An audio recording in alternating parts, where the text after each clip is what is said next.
একটু দাঁড়াই বলেন আপা, দাঁড়াই বলেন। আমার বাচ্চা এই যে স্লোগানে ছিল, আমি আমার বাচ্চাকে রেখে আমার বোনকে রেখে যাচ্ছি, বাসা খাবার আনতে গেছি। আপনার বোন কোথায়?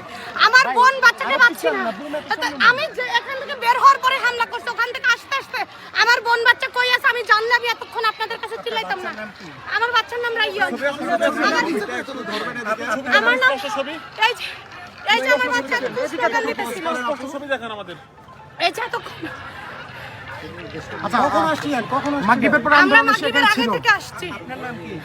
আমার নাম মারুফা মায়া। আপনার বাচ্চার বয়স কত? 7 বছর।